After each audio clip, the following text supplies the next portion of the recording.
stage who knows everything about picking the low-hanging fruit. Most of you gonna know him still, that he's the guy with the vision, right? He was the chief visionary officer. I love this position. Visionary officer, visionary officer. Great, huh? I never heard it again. And it's just his thing. He earned it because he's the guy who made a network data center profitable within 6 months, which is quick. Yeah. I suppose, which is really quick. And we're having a look into the future again. We're looking into this year and the upcoming years. And growth possibilities of this landscape, of your industry. Welcome, Carlos Rego.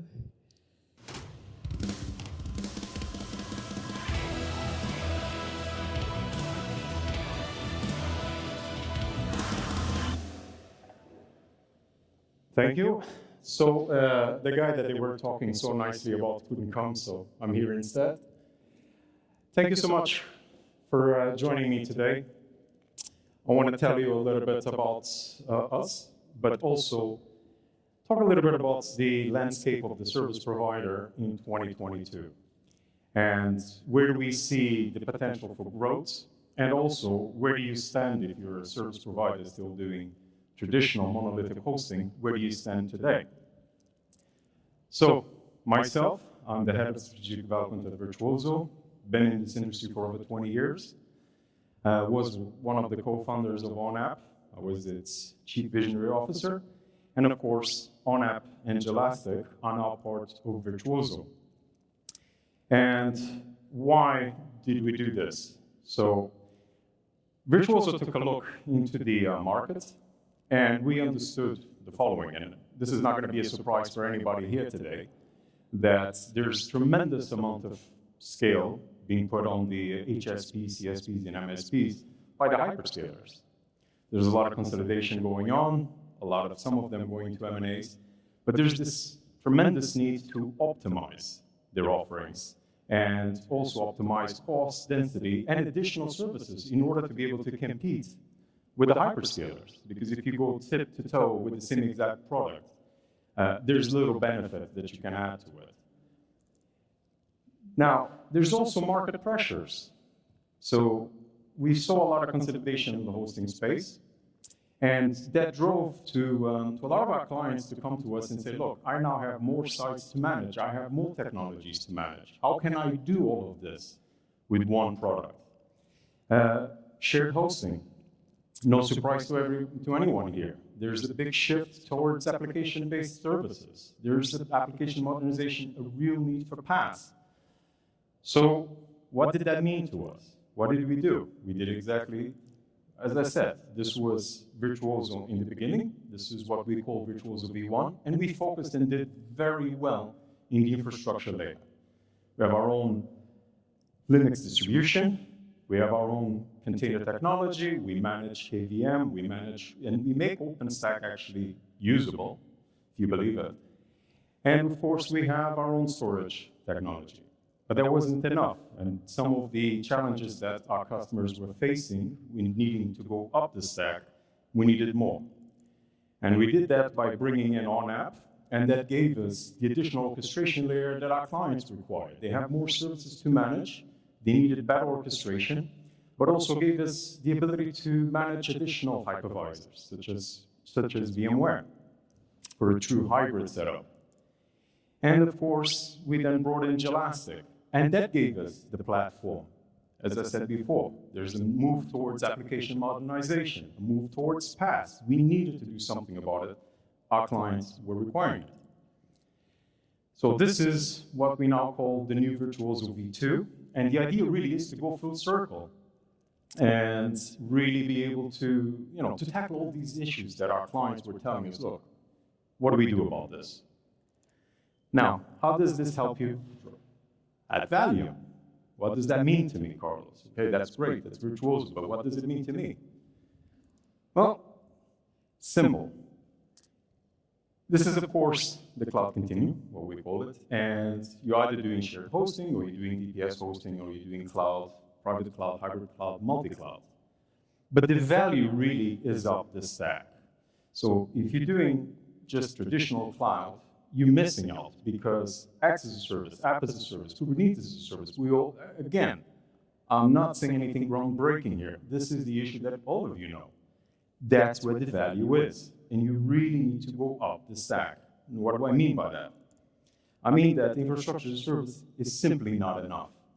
And as if you saw from my slides, that was our focus. We did amazing infrastructure as a service. We needed to go up the stack. So if you only do this, what does that mean to you? Well, if you're still only selling shared hosting, well, you are what we call in the industry a company in the walking dead mode.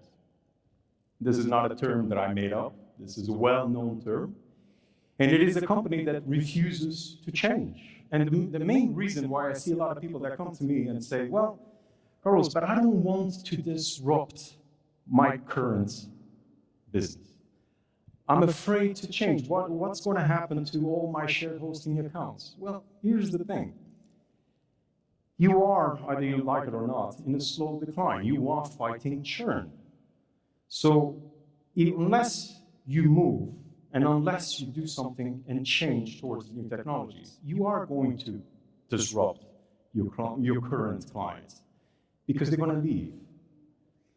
And another thing that a lot of our clients tell us, I mean, I've been in this industry for many years, I know many of you here, is, well, you know, I built this company for one day to have an exit. Well, we all know how the exits nowadays are going for hosting companies, especially those focusing on shared hosting. It's a bottom market. So you need to modernize, and you need to move beyond shared hosting. So going really up the stack. Okay, so where is the growth? Well, this slide should come as no surprise to most of you as well. I am again stating the obvious, but for those of you who don't look into this data, the real growth happens especially on the SaaS side with cloud application services. You guys can see here from 2020 to 2022, growth from 102 to 145 billion. But it is SaaS that is driving the demand for infrastructure and platform. So even if you're not or cannot be a SaaS provider, you definitely need to be at least an infrastructure provider. But above all, you need to be a platform provider because those are the things that are driving the layer above. So at bare minimum, and of course, I'm telling you this today, but actually I remember doing a keynote in this stage maybe 10 years ago where I was saying this same message. You really need to move to infrastructure. So 10 years later, if I'm still saying this, you're really late. You should have done that 10 years ago. So yes, you should at least move to infrastructure, but you know what? Really, this is where you need to go. This is where the new value is. You need to go into applications, Kubernetes, platform as a service. That's where the real value of the stack is. Now, can I prove it? Yes, I can prove it with data. So let's look, for instance, at applications. So one of the things that's it's quite surprising because this actually started to accelerate with the pandemic was the usage of application containers. It really actually has ramped up.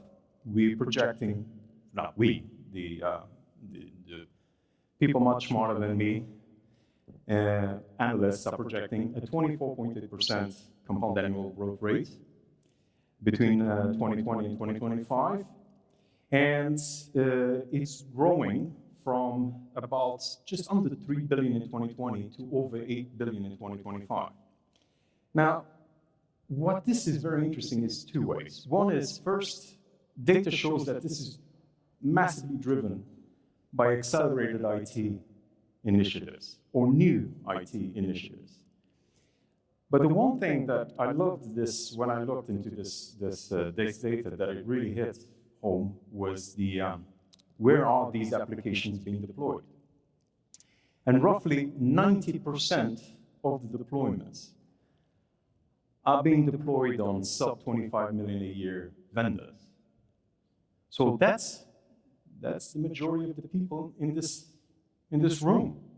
So It's the hosting providers, it's the service providers that are deploying these workloads. Now, you can look at the numbers and go like, oh, hang on. That's about $1 billion out of 4. Yes, it is. So what that says is that the other 10% are big, massive sales tickets and are going to a different type of provider that can that can service that kind of scale. But the vast majority of numbers and a massive amount of revenue is going exactly to guys such as yourselves. For those of you who don't know what CAGR means, it's compound annual growth rate, and that's how you calculate it. The second one, well, that comes as no surprise, of course, it's WordPress. If anybody here is not aware of this, WordPress rules, and if it's on the web, it's on WordPress. But why do I have this slide here? Because again, misconception. A lot of people come to us and say, well, you know, people really are going to Wix, people are really going to Squarespace. Why should I offer WordPress? Actually, they're not. Every day, over 500 new sites are built on WordPress. Only about 60 to 80 are built on the other platforms combined. The top sites every day, the top 10 million sites every day, another 1,000 WordPress sites join it. And of course, we all know the statistics. 43% of all websites on WordPress, you really should be there. Now, what are the two use cases then? It's the ones that I said, container-based platform as a service. Application modernization, you need to move from traditional shared hosting to platform. That's where your clients are going. You need to modernize it with PaaS. Second one is WordPress as a service. Again, a big topic on this CloudFest this year. Everybody's talking about it. We're talking about it as well. And we are telling this to all of our clients. You really need to modernize. You need to offer WordPress as a service offering.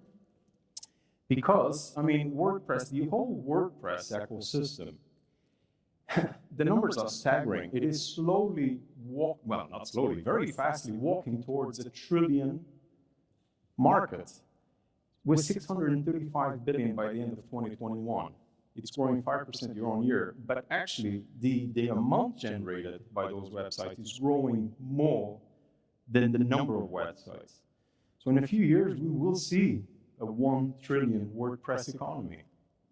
So you're either in or you're out. Of course, because I need to sell my bread, I'm here to tell you that you can do all of this with your existing infrastructure on Virtuozzo. We have the tools, we have, as with the acquisitions that I mentioned, we have all the things required for you to be able to do it. And we have a great promotion to get you started. So come visit us on our booth. We're going to give you 6 months for free. Come visit me on the booth and tell me why you think I'm wrong. I always love a good debate. And thank you, gentlemen. I'm done on the nose. Thank you so much, Carlos. Having you back on stage here at CloudFest. We were just chatting, right? Backstage, like, wow. It is kind of weird to be in front of so many people again, and with all things happening all over the world. But you know, it's great to see everybody. I mean, we went through the pandemic.